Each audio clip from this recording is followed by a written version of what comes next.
On one of the Christmas cards I received this year from an old friend and former parishioner, he said, he quoted, "When it is dark, look for stars," which is certainly good advice for our time, which of course is very dark.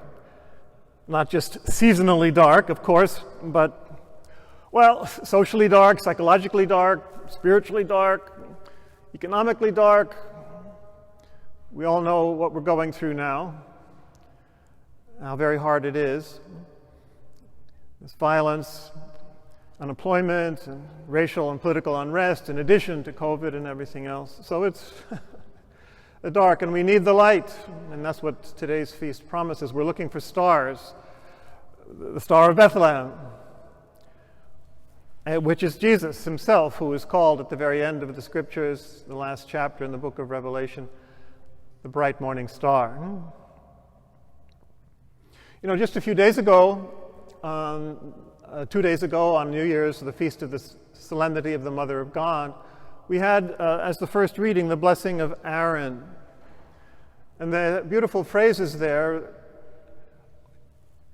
one distinctive phrase is, "May the Lord make his face shine upon you and be gracious to you. May he lift up his countenance upon you and give you peace." May the Lord bless you and keep you, it begins. So that's what the light is. The light is the face of God, who makes his face shine upon us and offers us blessing and peace and is gracious to us. That's the true face of God, and that's the light that shines upon us. You know, I wasn't taught that way, you know, that was the attitude of God towards us.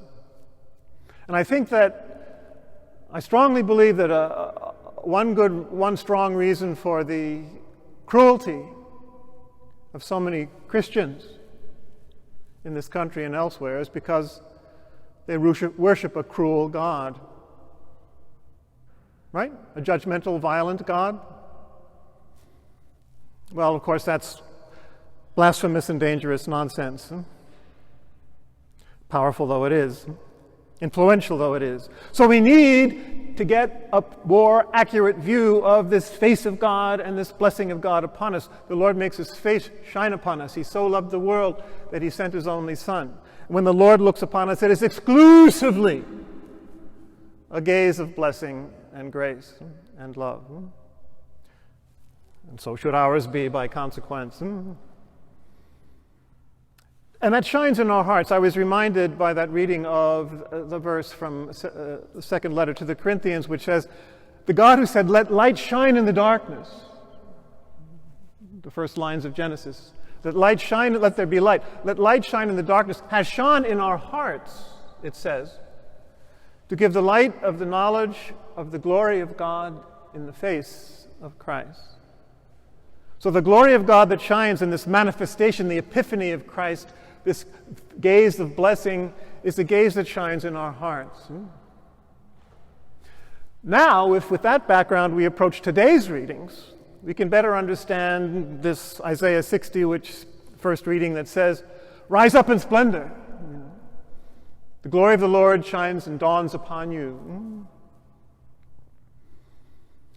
That's the light that shines in our hearts. The glory of the Lord. And it goes on to describe bit more or imply what the content of that is, or the effect of that in our hearts. And it has a wonderful phrase there. I think it's translated here. Your hearts will throb and overflow when you see the riches of the nations coming to you, which we see in the Magi today, the riches of the nations coming to us. And your heart throbs and overflows. In Hebrew, the words are so in awe that it's almost scary. The word means dread. I mean, your heart is so overwhelmed that it's almost scary. But how wonderful and beautiful and reassuring and liberating it is to have that kind of adrenaline, in your heart when you see all the riches that come to us by the gaze of God. And overflow. The word means become huge, become immense. So your heart expands. That's the effect of the true light of God, the light of blessing on us. We don't cringe and become narrow-hearted and stone-hearted out of fear or defensiveness.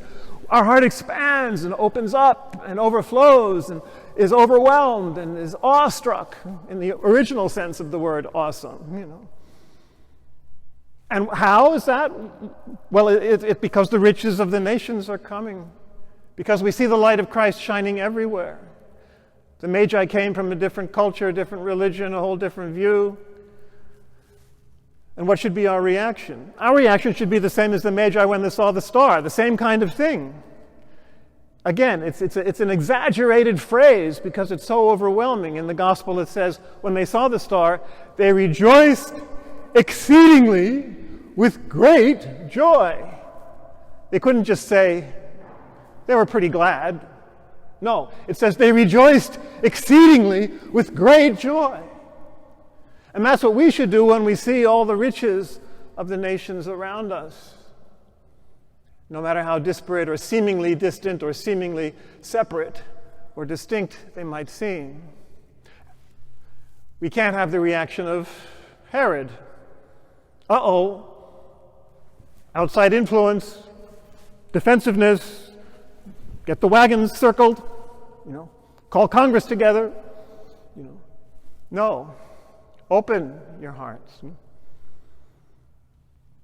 That's the result of the nations coming to us when our hearts are really opened up. And look what he did after that, the murderous reaction of defensiveness and violence and cruelty that I was just referring to a minute ago.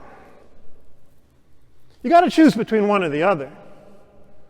Your heart just can't stand there, neutral, as if it ever could. It's an organ that's moving all the time. So either it narrows its focus and becomes, shriveled and defensive, or it opens up to the world. So to achieve that, let's go back to the image of light here.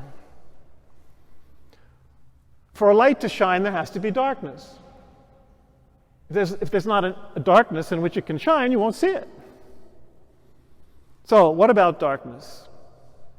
Well, and on one end, the most obvious image we have or meaning for darkness is the resistance to God. The prologue of John says, the light shines in the darkness and the darkness has not overcome it. Or in the first reading today when it says, thick darkness covered the peoples, but over you the glory of the Lord has risen. On the other extreme, there's mystical darkness. The ray of darkness that Dionysius paradoxically speaks about. The divine light is so bright that it's darkness to our eyes. Okay, that's a mystical, esoteric. In between those two extremes is the darkness that we need to be concerned about right here. The darkness that allows the light to shine fully and brilliantly within us. So we have to turn out all our own lights, all our own cultural prejudices and all our own training and education and all the stuff that might have come to us from family, even church sometimes, that resists the light, that doesn't want anything to do with the light. Our Herod reaction. So we have to turn out all those lights, be content with not knowing where we're going, like Abraham, for the Feast of the Holy Family that we saw, going where we don't know, being content with uncertainty. How is the Lord leading us? Where are we going? Don't have too many quick answers. Don't turn on too many lights too quickly that are so much lesser than the one we're receiving. Turn out all our agendas and our fears. Turn out all those lights. Sit in the dark. Should be easy now, but get used to it. Relish it. Seek it. Desire the pure, dark openness to the light of Christ, which will, if we don't resist, expand our hearts, overwhelm our hearts, expand our vision, make us embrace so that we can see the light of God, the manifestation of God in everyone and everything. In the second reading today, Paul uses a couple of, again, strong words, one of which he makes up. It says in the translation, we're all members of the same body. In the original Greek, that's one word, susoma. It's not even a word, but he makes one up to mean we're all co-bodied. We're co-bodied in Christ, and we're all members of one body, one human race, one family, one planet, one universe. So why would we have a rejection response to that? An immune response to the rest of the world, which is co-bodied with us. Our heart should be overwhelmed and overflow to support that body and to receive that co-bodiedness. So all the other resistances and defensive, let's shut them out, turn them off. Let this glorious light of God himself, the face of Christ, shine in the darkness of our hearts, in the darkness of our own time, so we can open our own hearts in blessing and graciousness. Wouldn't that change the world? In blessing and graciousness to everyone and everything around us. We've got to keep our focus there.